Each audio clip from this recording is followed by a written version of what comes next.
Assalamu alaikum wa rahmatullahi wa barakatuhu. Our today's lecture is about the ethical and the moral system of Islam. In this lecture, we will discuss these following important points. Number one, the definition of morality, ethics in other religions, meaning of ikhlaq in Islam, importance of morality in Islam, Islamic ethical system is different from other systems or other religions, some important morals which are discussed in Holy Quran, and then we'll discuss the first most important and foremost duty of a Muslim, that is honesty, implications of honesty, kinds of honesty which is known as internal and external honesty, ways of building honesty, what are the different ways which Islam has adopted in creating the sense of honesty in human beings, reasons, reward, punishment and practice of honesty. Then we will describe an important and opposite of honesty, that is the hypocrisy, the deceit, the bribery. And then we'll discuss what is the meaning of honesty in trade and how we can implement the honesty in monetary dealings, need and benefits of honesty, reward and punishment, and then Prophet Muhammad, peace be upon him, as a living example of honesty. Definition of morality. First of all, the word morality is not an Arabic term. Morality word is an English term, and this word morality is derived from Latin language moralitas, moralitas, and this moralitas means the behavior, the code of conduct, a social behavior adopted by many persons, groups, nations, races, or adopted by a single human being, an individual human being. That is known as morality. And this word morality has two important aspects of its meanings. Number one is known as descriptive meaning, and the second one is known as normative meaning of ethics. Descriptive meaning means the system, the code of conduct, behavior adopted by a group, a nation, a society, or a race, which they think as a model, or they think that it is a standardized rule, or it is a standardized behavior that is known in its descriptive meaning. The normative meaning of morality is the code of conduct, behavior, a standardized rules which are adopted by a single and individual human being, or which are adopted by a single religion. That is known as the normative meaning of the morality. And the morality, the word morality means a code of conduct, a system of behavior settled by some ethical system, or settled by some ethical religion, or settled by any dogma. Ethics in other religions. The ethical system of other religions is different than the ethical system of Islam, and the system of ethics in different religions is different, but this is the thing on which all the religions has stressed. اسلام کا اخلاقی نظام یا وہ تعلیمات جن پر اسلام نے زور دیا ہے ان کا سسٹم، ان کا نظام باقی مذاہب سے مختلف ہے. مثلا اسلام ایک ڈیوائن ریلیجن ہے، ایک ایور لاسٹنگ ریلیجن ہے، and this religion stressed to create a human being or to make a human being a divine being.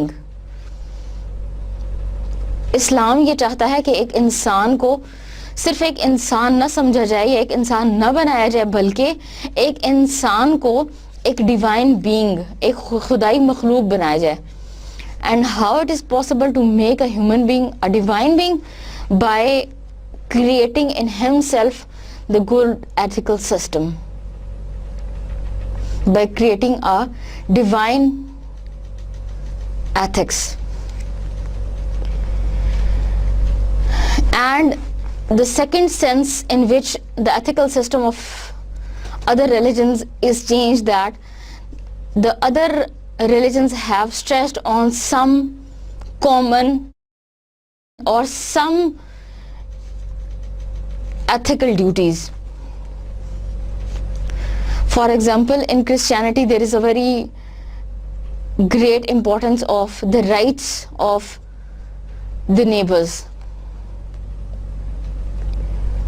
ہمسایوں کے حقوق پر کرسچینٹی نے بہت زور دیا ہے اور خاص طور پر اس کی تاکید کی ہے. اسی طرح کرسچینٹی کا ایک بہت بڑا رول ہے that is known as turn thy cheek. Turn دائی چیک، کہ اگر کوئی ایک تھپڑ تمہارے چہرے پہ مارے تو دوسرا بھی گال آگے کر دو، کوئی ایک گال پہ تھپڑ لگائے تو دوسرا گال بھی آگے کر دیں. But the system which is settled by Islam, that is different. اسلام یہ کہتا ہے کہ اخلاقیات کی بنیاد یہ ہے کہ ہر انسان کے حقوق کو سمجھا جائے. یہاں تک کہ اسلام نے نفسیاتی طور پر بھی انسان کے اندر یہ سینس رکھی ہے کہ نہ صرف دوسروں کے حقوق کا خیال رکھا جائے، بلکہ اگر کوئی آپ کے حقوق کو پامال کرتا ہے اور اگر آپ ان سے بدلہ لینا چاہتے ہیں تو ہیومن نیچر کے قریب یہ ہے کہ آپ اتنا ہی بدلہ لیں جتنا کسی نے آپ کو تکلیف دیا ہے. جتنی کسی نے آپ کو تکلیف دی ہے، جتنی آپ کو کسی نے اذیت دی ہے، اس کے مساوی ہی آپ اس سے بدلہ لیں، اس سے زیادہ بدلہ نہ لیں. کیونکہ کبھی کبھار ایسا ہوتا ہے کہ اگر کوئی آپ کو تکلیف دیتا ہے، یہ کوئی آپ کو تنگ کرتا ہے یا اذیت دیتا ہے، تو اس کو معاف کرنا انسان کی نیچر میں نہیں ہوتا. اس کو معاف کرنا بہت زیادہ مشکل لگتا ہے. چنانچہ اسلام یہ کہتا ہے اگر معاف کر دیں تو بہت بہتر ہے، اگر عفو درگزر سے کام لیں تو اس سے اچھی کوئی بات نہیں. لیکن اگر آپ اس کا جواب دینا چاہتے ہیں تو اتنی ہی تکلیف اس شخص کو بھی دیں، اتنی ہی اذیت اس شخص کو دیں جتنی اس نے آپ کو دی، اس سے زیادتی نہ کریں، اس میں اضافہ نہ کریں. اور ایک ڈفرنس اسلامک ایتھیکل سسٹم اور باقی ایتھکس میں یہ ہے کہ اسلام نے انسان کی ایتھیکل ٹریننگ بہت شروع کی بیسس سے کی ہے، بہت بنیاد سے کی ہے، اور انسان کے اندر ہر قسم کے ایتھیکل کوالٹیز ڈالنے کی کوشش کی ہے، اس کو ڈیوائن بینگ بنانے کی کوشش کی ہے. مثلا اسلامک ایتھیکل سسٹم میں سوشل، اکنامک، پولیٹیکل ہر قسم کی ٹیچنگز ہیں جو انسان کو ایک اچھا انسان بنانے میں مدد دے سکتی ہیں. اسی لیے اسلام نے اخلاق پر بہت زیادہ زور دیا ہے. The meaning of اخلاق in Islam. The words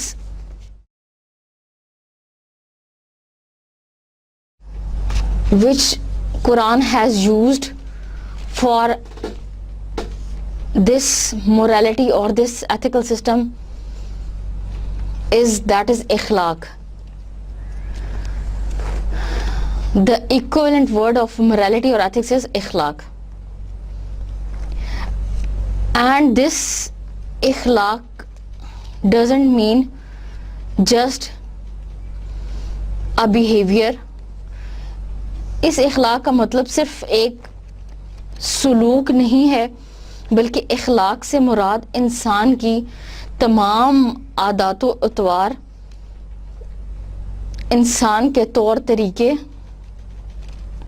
دوسروں سے ملنے جلنے کا طریقہ، دوسروں کے ساتھ اس نے کیا سلوک روا رکھا، یہ، اور اس نے اللہ کے احکام پورے کرنے میں کس نیت سے اور کس شوق اور دلچسپی سے وہ کام کیا، یہ تمام چیزیں انسان کے دائرہ کار کو یا انسان کے اخلاق کے دائرہ کار کو ترتیب دیتی ہیں کہ انسان اپنے کھانے پینے میں کیسا ہے، انسان اپنے اٹھنے بیٹھنے میں کیسا ہے، پھر انسان کے انسانوں کے ساتھ معاملات، اس کے بعد انسان کے اداروں کے ساتھ معاملات، اس کے بعد انسان کے اپنے رب کے ساتھ معاملات، حتیٰ کہ وہ تمام چیزیں یا وہ تمام اسلوب اور طریقہ کار جو اپنی زندگی میں ایک انسان اپناتا ہے اور جس چیز پر اس کا اختتام ہوتا ہے وہ انسان کے اخلاق میں شامل ہیں. یعنی اخلاق کا دائرہ کار بہت وسیع ہے اور اخلاق میں انسان کی بہت ساری چیزیں شامل ہیں. اگر ہم اخلاق کو عادت ثانیہ کہیں تو یہ بھی درست ہوگا کہ یہ چیز انسان کے اخلاق میں اتنی پختہ ہو چکی ہے، یہ چیز اس کے اخلاق میں اتنی عام نظر آتی ہے کہ یہ اس کی عادت ثانیہ بن گئی ہے. چنانچہ کچھ لوگوں کا خیال ہے کہ جس طرح عادات و اطوار کو بدلنا مشکل ہے، اسی طرح اخلاق کو بدلنا مشکل ہے. لیکن در حقیقت یہ عادات اور یہ اخلاق اسی لیے ترتیب دیا جاتا ہے تاکہ انسان کی اخلاق یا انسان کے کردار کی تعمیر کی جا سکے.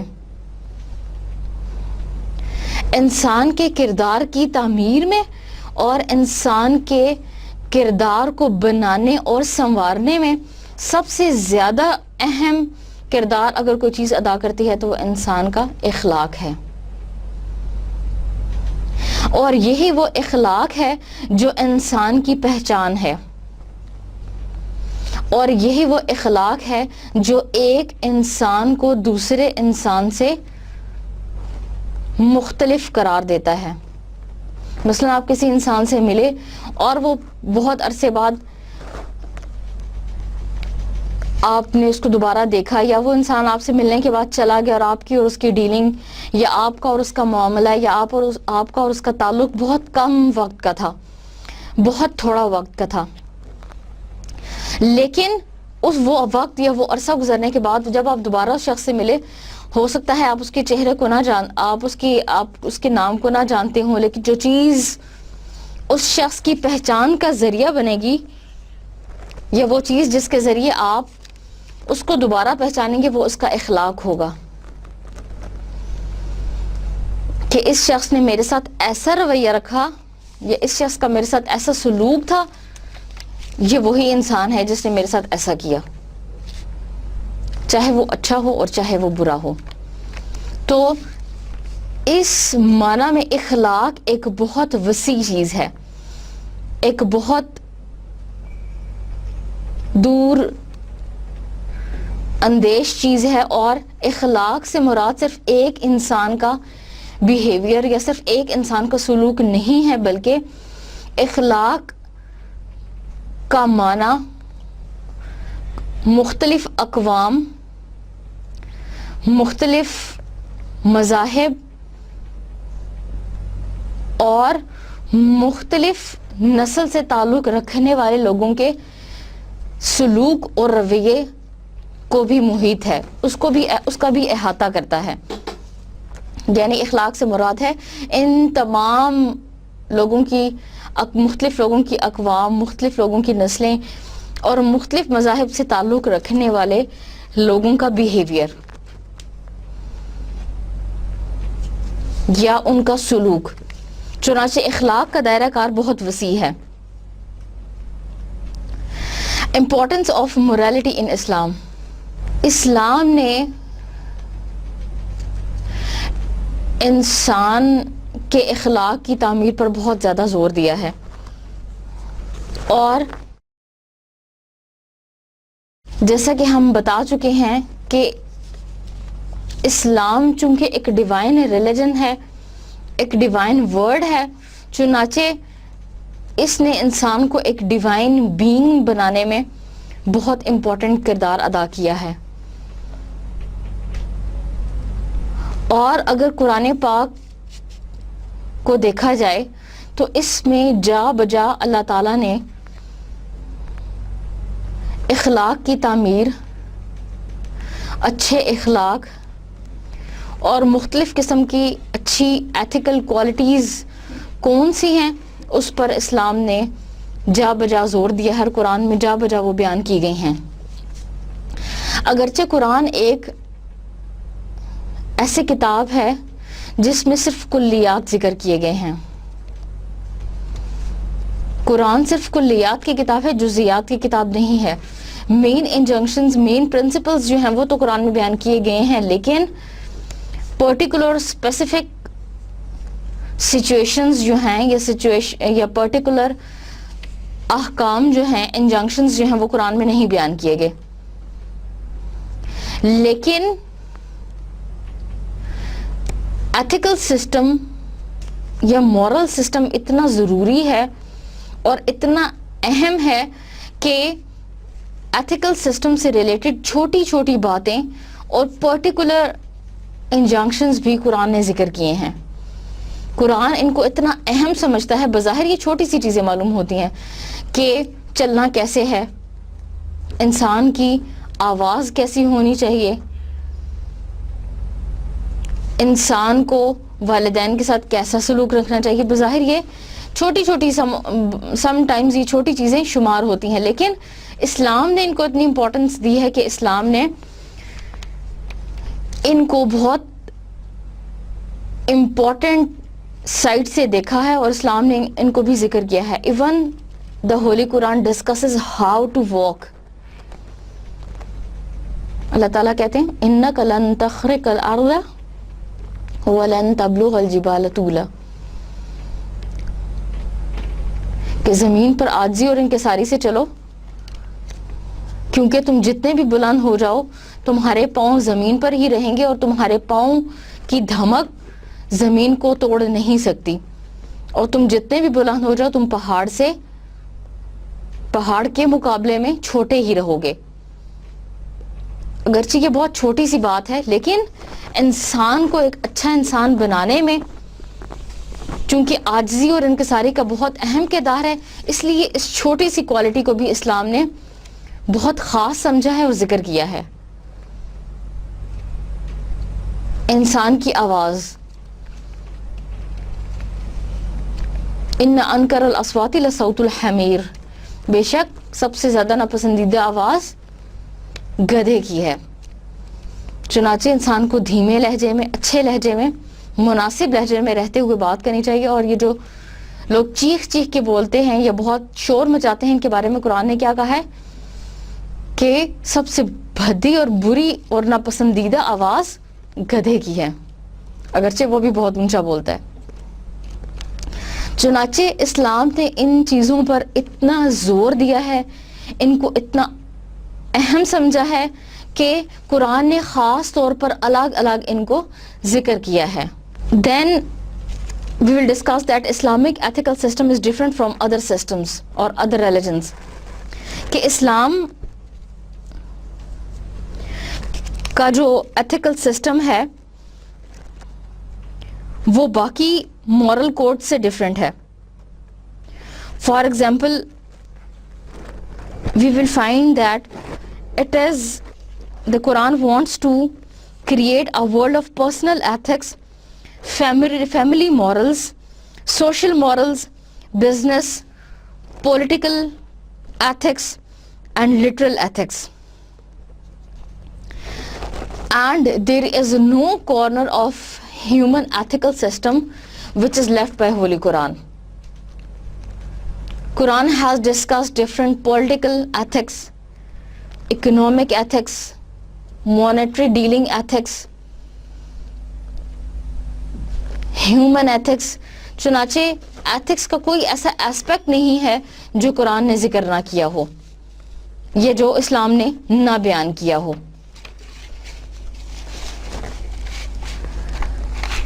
اور انسان کی زندگی کا سب سے اہم ایسپیکٹ یہی ہے کہ اس کو ایک اچھے اور اعلیٰ اخلاق اور کردار پر کے مقام پر فائز کیا جائے.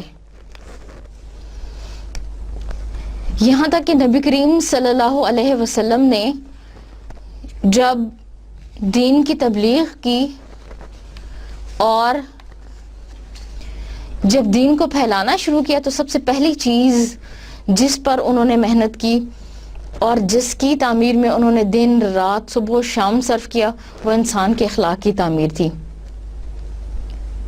اور وہ چیز جو ان کے اخلاق کی پہچان تھی وہ بھی اخلاق تھا. مثلا لوگ اگرچہ آپ پر ایمان نہ لائے، قریش مکہ کے بہت سے لوگ آپ پہ ایمان نہیں لائے، لیکن آپ کو آپ کے ذاتی اوصاف کی وجہ سے پہچانتے تھے، آپ کو صادق اور امین مانتے تھے. صادق مانا سچا اور امین مانا ایمانت دار، آنیسٹ، ٹرسٹ وردی. اور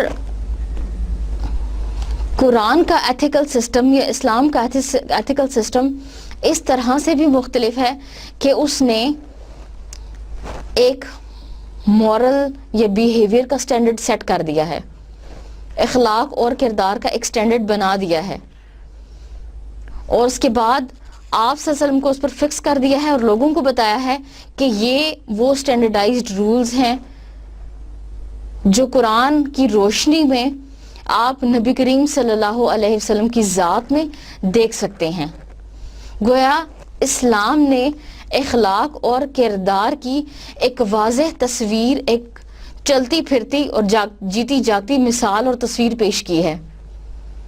یعنی اسلام کے مورل ایتھکس کچھ ایسے نہیں ہیں جن پر عمل کرنا مشکل ہو یا جن پر انسان عمل نہ کر سکتا ہو، بلکہ قرآن کا قائم کردہ اخلاقی نظام ایسا ہے جو ہر انسان کے لیے قابل عمل ہے. اور انسان کی انسٹنکٹیو نیچر، انسان کی فطرتی اور قدرتی جبلت کے قریب ترین ہے. یعنی اسلام نے کوئی ایسے رولز نہیں سیٹ کیے جس پر انسان عمل نہ کر سکے، اور اسی لیے بتا دیا کہ اگر ان کی عملی تصویر دیکھنا چاہتے ہو تو نبی کریم صلی اللہ علیہ وسلم کی زندگی کا مطالعہ کرو. یعنی ایک پہلے چیز اس کو اس کی زبانی کلامی اس کے بارے میں حکم دے دیا، اس کے بارے میں بتا دیا، اس کے بعد اس کی عملی تصویر پیش کر دی کہ یہ حکم دیکھنا چاہتے ہو تو اس طرح دیکھو، اس کی تصویر دیکھنا چاہتے ہو تو یہ دیکھو. چنانچہ یہی وجہ ہے کہ نبی کریم صلی اللہ علیہ وسلم نے اپنی زندگی میں اخلاق اور کردار کا ایک بہترین نمونہ پیش کیا، اور ہر پہلو سے ہم ان کے اخلاق کا موازنہ کر سکتے ہیں، ہر پہلو سے ان کے اخلاق کا مطالعہ کر سکتے ہیں. مثلا اگر کوئی انسان باپ ہے تو اس کا کیسے اخلاق ہونا چاہیے، اگر کوئی سپہ سالار ہے تو اس کے اخلاق میں کیا خوبیاں ہونی چاہیے، اگر کوئی انسان گارڈین ہے، کسی کی قیادت کر رہا ہے، سرپرست ہے، تو اس کے اخلاق میں کیسی چیزیں ہونی چاہیے. چنانچہ نبی کریم صلی اللہ علیہ وسلم کی زندگی ایک مکمل اور کامل اخلاق کا نمونہ ہے جس کی پیروی کرنا بہت ضروری ہے، اور جس کی پیروی کرنے میں ہی انسان کی فلاح اور انسان کی کامیابی کا زینہ ہے. اور اگر ہم سم امپورٹنٹ مورلز ان قرآن، اور اگر ہم کچھ اہم اخلاقی اقدار کو قرآن میں دیکھنا چاہیں یا پھر نبی کریم صلی اللہ علیہ وسلم کی زندگی سے ان کا مطالعہ کرنا چاہیں تو مثلاً قرآن میں اللہ تعالیٰ نے والدین کے ساتھ اچھا سلوک کرنے کے بارے میں بہت جگہ پر حکم دیا ہے، اور والدین کے ساتھ اچھا سلوک کرنے کو قرآن نے اتنی زیادہ اہمیت دی ہے کہ اللہ کی نافرمانی کے بعد، شرک کے بعد دوسرا بڑا گناہ کبیرہ والدین کی نافرمانی ہے، والعیاذ باللہ۔ بلکہ اسلام نے تو کہا ہے کہ والدین کے لیے دعا کی جائے، رب ارحمہما کما ربیانی صغیرا،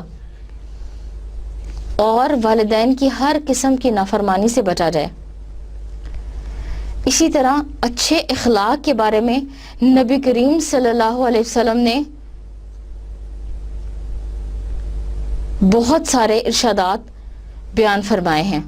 مثلا ایک جگہ نبی کریم صلی اللہ علیہ وسلم کہتے ہیں the best of you is the best among you in conduct، تم میں سے سب سے اچھا انسان وہ ہے جس کے اخلاق سب سے اچھے ہیں، جس کا اخلاق اور کردار سب سے اچھا ہے۔ And this hadith is mentioned by Bukhari and Muslim۔ ایک دوسری حدیث میں نبی کریم صلی اللہ علیہ وسلم فرماتے ہیں کہ انسان کے نامہ اعمال میں جو سب سے وزنی چیز ہوگی قیامت کے دن، وہ انسان کا اچھا اخلاق اور انسان کا اچھا کردار ہوگا، اور اللہ تعالیٰ اس شخص کو ناپسند کرتا ہے جو دوسروں کے حق میں بری زبان استعمال کرتا ہے۔ Prophet Muhammad says, the heaviest thing to be placed in the balance of a believing slave on the day of judgment will be the good behavior, and Allah hates the one who uses bad language۔ اور اسی طرح ایک شخص نے نبی کریم صلی اللہ علیہ وسلم سے پوچھا کہ وہ کون سا عمل ہے جو مجھے جنت میں لے جائے گا، یا ایسے اعمال کی طرف میری رہنمائی فرمائیے جو مجھے جنت کی طرف لے جانے والا ہو۔ تو نبی کریم صلی اللہ علیہ وسلم نے فرمایا تقوی of Allah and good conduct, اللہ کا خوف، اللہ سے ڈرنا، پرہیزگاری اور اچھا اخلاق۔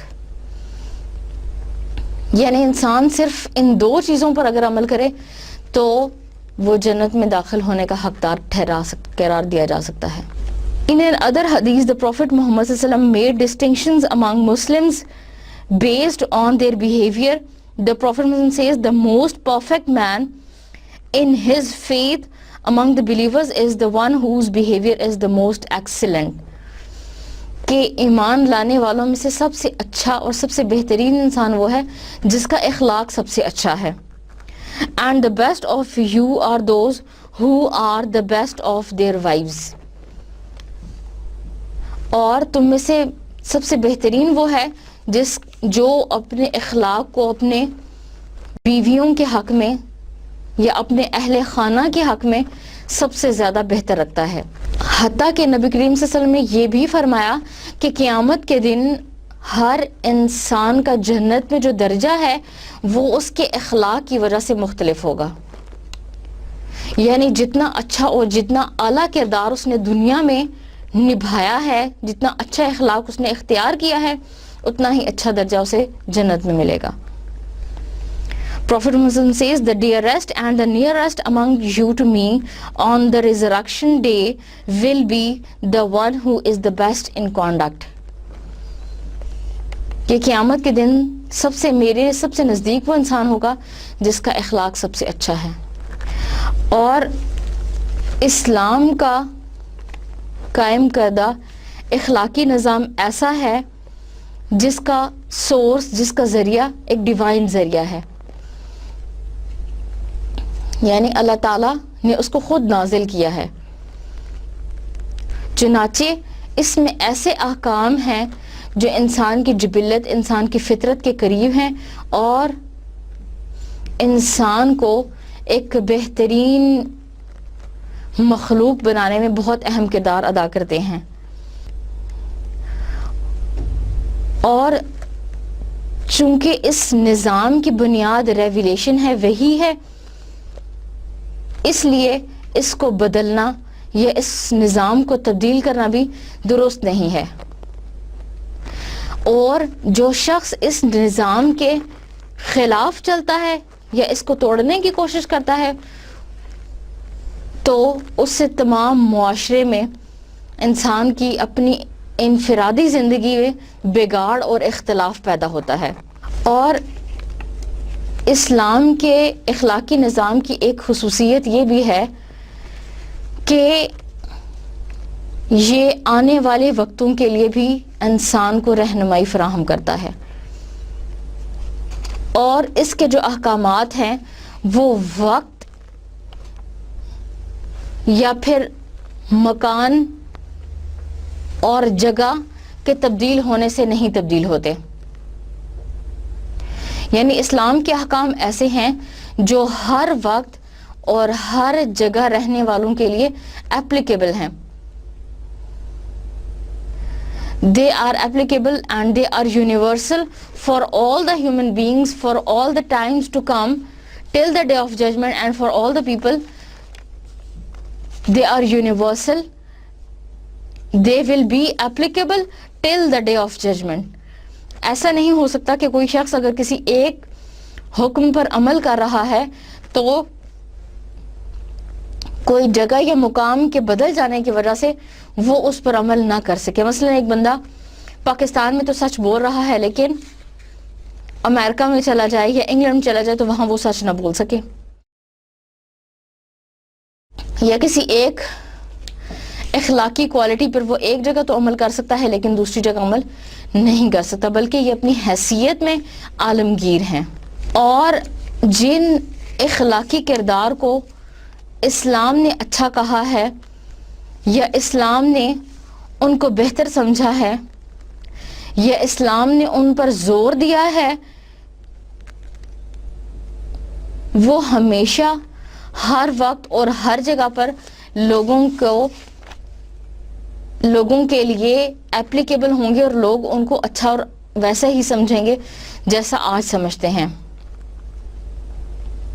اور جن چیزوں کو آج کسی نے برا سمجھا ہے کل بھی لوگ انہیں برا ہی سمجھیں گے، اور آنے والے زمانوں میں بھی لوگ انہیں برا ہی سمجھیں گے. اور جن سے بچنے کی تاکید اسلام نے کی ہے لوگ ہمیشہ ہی اس سے بچیں گے، کیونکہ وہ ایک ایسے سٹینڈرڈائزڈ رولز ہیں جو معاشرے کی تعمیر میں، کسی بھی نظام کی تعمیر میں بہت زیادہ اہم ہیں. اور اگر ان سے روگردانی کی جائے گی یا انہیں توڑا جائے گا تو کبھی بھی کوئی ایک صحت مند معاشرہ قائم نہیں کیا جا سکے گا. Some important morals in قرآن، قرآن میں بیان کیے جانے والے کچھ اہم اخلاقی اقدار اور اطوار. مثلاً قرآن میں اللہ تعالیٰ نے بہت سارے اچھے اخلاق کے بارے میں ذکر کیا ہے. ان میں سے چند ایک یہ ہیں: dealing with your parents in the best manner. Dealing with your parents in the best manner. قرآن پاک میں اللہ تعالیٰ کہتا ہے فَلَا تَقُلْ لَهُمَا أُفٍّ وَلَا تَنْحَرْهُمَا وَقُلْ لَهُمَا قَوْلًا كَرِيمًا، کہ اگر والدین بوڑھے ہو جائیں تو انہیں آپ اف تک نہ کہیں اور نہ ہی ان سے ذلت آمیز لہجے میں گفتگو کریں. وَقُلْ لَهُمَا قَوْلًا كَرِيمًا، اور ان کے ساتھ اچھی زبان استعمال کریں، اچھے الفاظ استعمال کریں. وَخْفِضْ لَهُمَا جَنَاحَ الذُّلِّ، اور اپنی ہر قسم کی مدد جو ہے وہ آپ ان کے لیے فراہم رکھیں، ان کو فراہم کریں، یعنی آپ کی طرف سے انہیں کوئی اذیت نہ ملے. اس کے علاوہ being nice to your relatives and neighbors، ہمسایوں کا خیال رکھیں اور اپنے عزیز و اقارب کے ساتھ اچھا سلوک کریں. اور عزیز و اقارب کے ساتھ اچھا سلوک رکھنا ایک بہت بڑی نیکی ہے. یہی وجہ ہے کہ قرآن میں بہت جگہ پر اقربا اور ذل قربا کا لفظ استعمال ہوا ہے، یعنی وہ لوگ جن کے ساتھ ہمارا قرابت داری کا رشتہ ہے ان کے ساتھ ہمیں اچھے اخلاق کا مظاہرہ کرنا چاہیے. Taking care of orphans and poor, غریب اور یتیموں کا خیال رکھنا. Telling the truth and being honest, سچ بولنا اور امانت داری اختیار کرنا، آنیسٹ ہونا. Being sincere in all of your intentions, انسان کا اپنی تمام نیتوں میں ٹھیک اور درست ہونا. فلفلنگ یور پرومسز، اپنے وعدوں کو پورا کرنا. ٹریٹنگ آل پیپل فیئرلی، ہر انسان کو فیئر، صحیح اور اچھے طریقے کے ساتھ ٹریٹ کرنا، اس کے ساتھ بہترین طریقے سے سلوک کرنا. یہ چند وہ اہم اخلاقی اطوار ہیں جن پر قرآن نے بہت زور دیا ہے. اس کے علاوہ قرآن نے کچھ ایسے اخلاقی اطوار پر بھی زور دیا ہے جن کا تعلق انسان کی انفرادی زندگی سے ہے. مثلا اللہ سبحانہ وتعالی tells us in Surah Luqman how to walk. Verse number 19, Allah subhanahu wa ta'ala says, and be moderate in your walking. And be moderate your walking. It means that Allah subhanahu wa ta'ala doesn't like the arrogance and the vanity. These are not the attributes of a human being. And Allah subhanahu wa ta'ala dislikes these qualities even in walking. So Allah subhanahu wa ta'ala says that the walking of a human being should be moderate. And in Surah Furqan, Allah subhanahu wa ta'ala says, and the servants of the most beneficent are those who walk on the earth in modesty. This is the verse number 63.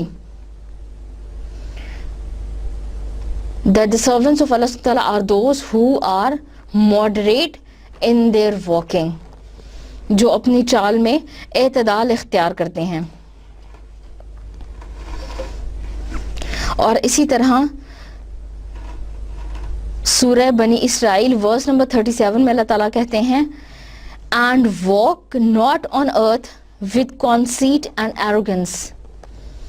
Verily you can neither slit nor penetrate the earth, nor can you attain a stature like the mountains in height. Verse number 37 سورہ بنی اسرائیل.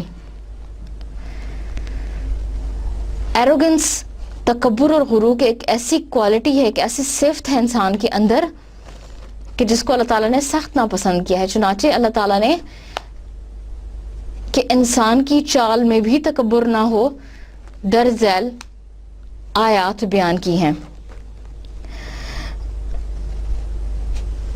And even the Holy Quran teaches us that how we should behave in gathering. How we should behave in gathering. مجلس میں ہمیں کیسے behave کرنا چاہیے اور مجلس کے آداب کیا ہیں. اللہ سبحانہ وتعالی says in سورہ مجادلہ, O you who believe, when you are told to make room in assemblies, do so. جب تمہیں یہ کہا جائے کہ مجلس میں وسعت اختیار کرو یا مجلس میں دوسرے لوگوں کے لیے جگہ بناؤ تو ایسا کرو. اللہ will provide enough room for you. اللہ تعالیٰ بھی تمہیں وسعت عطا کرے گا. اللہ تعالیٰ تمہیں کشادگی عطا کرے گا. This is سورہ مجادلہ verse number 11. And this is another quality of Islamic ethical system, that it is very comprehensive, it is very detailed and complete, and Islam addresses every aspect of human being, no matter how minor it is. and it is a complete package. It does not lack anything that needs to be completed, nor does it have any effects that needs to be amended. And the ethical of Islamic system is so much minute. اسلام کا اخلاقی نظام اتنا باریک بین ہے کہ قرآن میں اللہ تعالیٰ نے یہ بھی بتا دیا that how we should behave with animals, how we should treat with animals, کہ جانوروں کے ساتھ آپ کا رویہ کیا ہونا چاہیے یہ بھی قرآن نے بتا دیا. اگرچہ یہ کلیات کی کتاب ہے اور اس میں مین پرنسپلز اور ٹیچنگز بتائے گئے ہیں, پرٹیکولر چیزیں نہیں بتائی گئی, لیکن اخلاق میں چھوٹی چھوٹی چیزوں کا بھی اتنا اہم کردار ہے کہ ان کے بارے میں بھی اللہ تعالیٰ نے ارشاد فرما دیا. Prophet Muhammad says, fear Allah when you treat the animals, take care of them, keep them in good health, no matter whether you ride over them or are raising them for their meat. کہ جانوروں سے اچھا سلوک کرو, چاہے تم ان پر سواری کرو اور چاہے تم انہیں اپنی خوراک کے لیے استعمال کرو, لیکن تمہارا یہ حق ہے کہ ان کے ساتھ تمہارا یہ فرض ہے اور جانور کا یہ حق ہے کہ تم ان کے ساتھ بہت زیادہ کیئر کے ساتھ, بہت زیادہ اچھے رویے کے ساتھ پیش آؤ. And in other hadith the Prophet Muslim says, when you slaughter an animal, make your slaughter in the best manner. Let one of you sharpen his knife and give ease to the animal. Give ease to animal. کہ اگر تم کوئی جانور ذبح کر رہے ہو تو تمہاری چھری اتنی تیز ہونی چاہیے, جس چیز سے تم اس کو ذبح کر رہے ہو وہ اتنی تیز ہو کہ اس کو کسی قسم کی تکلیف نہ ہوگی, کہ آپ آرام آرام سے اس کو ذبح کریں اور اس کو تکلیف ہو اور اس کو درد اور شدت محسوس ہو, ایک ہی دفعہ تیز سے چھری چلائیں تاکہ اس کی پین کو, اس کی تکلیف کو کم سے کم کیا جا سکے. اور اگر ہم ان تمام ایتھیکل کوالٹیز کو جمع کریں تو در ذیل چند اہم کوالٹیز ایسی ہیں جس پر قرآن نے بہت زیادہ زور دیا ہے اور جن کو قرآن نے مختلف جگہوں پر جمع کیا ہے. مثلا فاربیئرنس, عفو درگزر, honesty, truthfulness, steadfastness, contentment, self control, bravery, chastity. All these are moral qualities of high values. Yet these become a part of the list of good moral qualities only if they are free of all ill intentions. اور یہ تمام qualities, یہ تمام اخلاقی اقدار اس وقت اخلاقی اقدار سمجھی جاتی ہیں اور اس وقت یہ اپنا فائدہ دیں گی جب ان کو کرنے والا اچھی نیت سے کرے گا.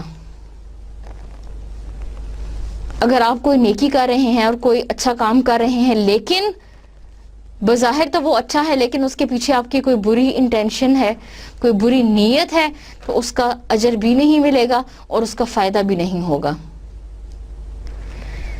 لیکن وہی اچھا کام جو آپ کر رہے ہیں, چاہے وہ زمین سے تکلیف دہ چیز کو دور ہی کرنا ہے, اماطۃ الاذی عن الطریق, راستے سے تکلیف دہ چیز کو دور کرنا, اور وہ صرف آپ اس لیے کر رہے ہیں کہ آپ کے دل میں ایک اچھا ارادہ ہے, ایک اچھی نیت ہے, ایک اچھی انٹینشن ہے, تو آپ کو اس کا اجر ملے گا. لیکن اگر آپ کی نیت ٹھیک نہیں ہے تو یہ تمام مورل کوالٹیز بے معنی اور بے فائدہ ہیں. چنانچہ انسان کو بہترین انسان بنانے اور انسان کو ایک ڈیوائن بینگ بنانے اور انسان کو جسمانی, روحانی, معاشرتی اور معاشی حیثیت سے بہترین نمونہ بنانے کے لیے اسلام نے جس چیز پر سب سے زیادہ زور دیا ہے وہ انسان کے اخلاق کی تعمیر ہے، جو انسان کی پہچان ہے. چنانچہ اس لیے اسلام نے ایک پورا ایتھیکل سسٹم ترتیب دیا ہے، ایک پورے اس سسٹم کی طرف توجہ دلائی ہے کہ یہ وہ اچھی کوالٹیز ہیں جو ایک انسان کر سکتا ہے اور ایک انسان کے اندر ہونی چاہیے اور ایک انسان کو کرنی چاہیے. اور اگر آپ یہ کام یا یہ اخلاق جس پر اسلام نے زور دیا ہے نہیں کرتے تو معاشرے میں آپ کو ہر طرف بگاڑ اور اختلاف نظر آئے گا، چونکہ آپ کے اندر ہی وہ کوالٹیز نہیں ہوں گی اور وہ کوالٹیز آپ لوگوں میں دیکھنا چاہیں گے لیکن آپ کو ان ریٹرن نہیں ملیں گی تو معاشرے میں فساد کا باعث بنیں گی. یہ تو تھا ہمارا ایتھیکل سسٹم کے بارے میں ایک پریویو. اب ہم پڑھیں گے اسلام کی سب سے بنیادی اور اہم ethical duty, that is honesty. Honesty کا معنی ہے دیانتداری، ایمانت داری، ٹرسٹ وردینس، اور یہ انسان کی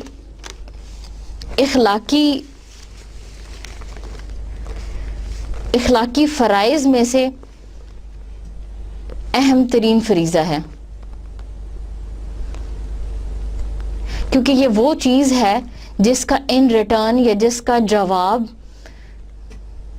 یا جس کا نتیجہ اور رزلٹ انسان دنیا میں سب سے زیادہ دیکھتا ہے. اور اگر اس نے اس چیز کی تعمیر نہیں کی اپنے اندر اور وہ خود آنیسٹ نہیں ہے تو بدلے کے طور پر اسے ان ریٹرن بھی ڈس آنیسٹی ہی ملے گی، دھوکہ ملے گا، ڈیسیٹ ملے گی. چنانچہ یہ اہم ترین فرائض میں سے ایک ہے. And the holy prophet peace be upon him has stressed 100 times to be honest, and he has stressed so much on this moral quality that a human being should, a Muslim should be honest even if it is against his own trust, his own interest. اگر یہ اس کے اپنے فائدے کے خلاف بھی ہے تو پھر بھی اسلام نے یہ زور دیا ہے یا نبی صلی اللہ علیہ وسلم کی ٹیچنگ نے زور دیا ہے کہ انسان کو پھر بھی ایمانت دار ہونا چاہیے، چاہے یہ آپ کے اپنے ذاتی مفاد کے خلاف ہی کیوں نہ ہو. اور اس بات پر بھی زور دیا ہے کہ انسان دوسروں کو دھوکہ نہ دے.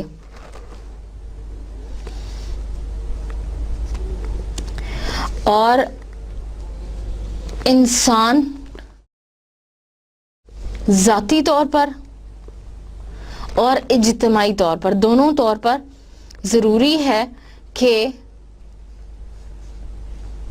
اس کی ذات میں ایسی چیزیں پائی جائیں کہ وہ دیانتدار اور ایمانت دار کہلائے،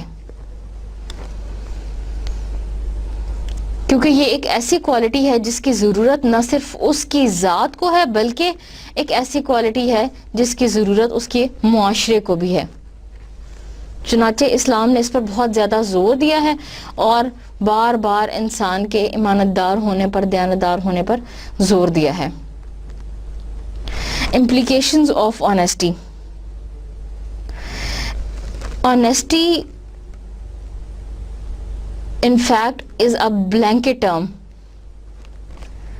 یہ ایک ایسا لفظ ہے جس کے اندر بہت سارے معنی پائے جاتے ہیں. یہ ذو معنی لفظ ہے. چنانچہ اس کا معنی یہ ہے کہ انسان اپنے وعدے کی پاسداری کرے، fulfillment of promise، whether written or given orally. چاہے وعدہ لکھا ہو اور چاہے اس نے زبانی کیا ہو اس کو پورا کرے. It also means to give right advice to the right one who asks for it at the right time, who asks for it. اس کا مطلب یہ بھی ہے, آنیسٹی کا مطلب یہ بھی ہے, اس کی امپلیکیشنز میں یہ بھی شامل ہے کہ انسان دوسرے انسان کو صحیح مشورہ دے اور اس وقت پر مشورہ دے جب وہ مشورہ طلب کرے, اور جو مشورہ طلب کرے اس کو ویسا ہی مشورہ دیا جائے. It also implies to do the one's work honestly, sincerely and perfectly. کہ آپ اپنے کام کو, اپنی ذمہ داریوں کو اخلاص کے ساتھ اور بہترین طریقے پر ادا کریں. And honesty also implies carrying out duties as fully as possible whether the person is supervised or not. کہ انسان اپنی ذمہ داریوں کو اور اپنے فرائض کو صحیح طریقے سے ادا کرے اگرچہ کوئی اس کو دیکھنے والا یا اس کی نگرانی کرنے والا ہو یا نہ ہو. And honesty also means giving every person his due rights without his asking for these rights. اور آنیسٹی میں یہ بھی بات شامل ہے کہ آپ دوسرے انسان کو اس کے حقوق ادا کریں اگرچہ کوئی اپنے حقوق کے لیے آپ سے بات کرے یا نہ کرے, آپ سے مانگے یا نہ مانگے, آپ اس کو اس کا حق دیں. Honesty also means doing the right thing in the right way at the right time. صحیح وقت پر صحیح فرائض کے ساتھ اور صحیح راستہ اختیار کرتے ہوئے آپ اپنی ذمہ داریوں کو ادا کریں. Honesty also means objectivity in judgment and objectivity in evaluation and objectivity in decisions of all type. کہ آپ ہر قسم کی ججمنٹ میں, ہر قسم کی ایویلویشن میں آبجیکٹیوٹی آپ کے مد نظر ہو, آپ ایک پازیٹیو وے میں ہر کام کریں. And honesty also implies the right selection of personnel and the right promotion of personnel. That means the selection by merit. اور honesty کا مطلب یہ بھی ہے کہ آپ صحیح بندے کو صحیح کام کے لیے منتخب کریں. Honesty is in fact a very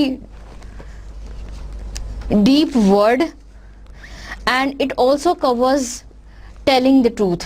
اس کا یہ مطلب بھی ہے کہ آپ سچ بولیں. To have sincerity. آپ اخلاص اور خلوص کے ساتھ اور نیک نیتی کے ساتھ ہر کام کریں. To be positive in your intentions. آپ اپنے ارادوں میں, نیت میں پازیٹیو ہوں. And fulfilling one's words. Objective judgment and objective decisions. یہ تمام معنی آنیسٹی کے معنی میں شامل ہیں. And honesty is the opposite of lying. جھوٹ بولنے کے متضاد ہے آنیسٹی. یعنی جھوٹ بولنا, دوسروں کو دھوکہ دینا, یہ اپنا کوئی بھی کام اس میں کسی کو دھوکہ دینا, اس میں بلفنگ کرنا یا منافقت دکھانا یا کسی بھی کام میں دوسروں کو دھوکہ دینا یا فیوریٹزم دکھانا, یہ تمام متضاد ہیں آنیسٹی کے. چنانچہ ہم یہ کہہ سکتے ہیں کہ آنیسٹی کا لفظ بہت بڑا لفظ ہے. اس میں انسان کی وعدے کی پاسداری کرنا, sincerity,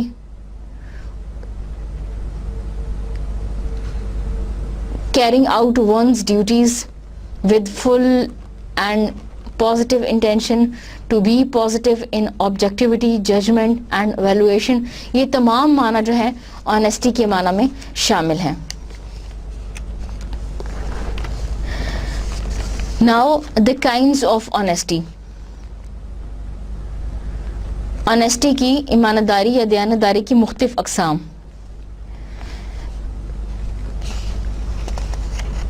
Internal honesty and external honesty.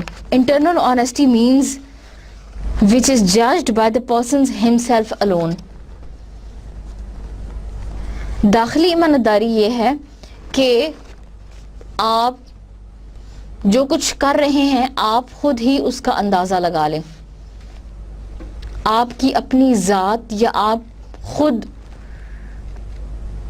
اس کو چیک کر سکیں کہ کیا میں اس میں ایمانت دار ہوں یا نہیں ہوں. اور ایکسٹرنل آنیسٹی سے یہ مراد ہے کہ انسان کی آنیسٹی کو کوئی دوسرا چیک کرے یا انسان کی آنیسٹی کو کوئی دوسرا سپروائز کرے کہ کیا اس انسان کی انٹینشن ٹھیک ہے یا نہیں ہے. اور ان دونوں ٹائپس پر اللہ تعالیٰ نے ڈفرینٹ قسم کے ریوارڈز رکھے ہیں, انعام رکھے ہیں. مثلا انٹرنل آنیسٹی پر اللہ تعالیٰ انسان کو سیٹسفیکشن عطا کرتے ہیں, انسان کو دلی سکون ملتا ہے. اور ایکسٹرنل آنیسٹی پر لوگ انسان کی تعریف کرتے ہیں, لوگ انسان کو اس کا ریوارڈ دیتے ہیں اور اس کا اجر ملتا ہے. چنانچہ انٹرنل اور ایکسٹرنل آنیسٹی کے اپنے اپنے فوائد ہیں. اللہ حافظ.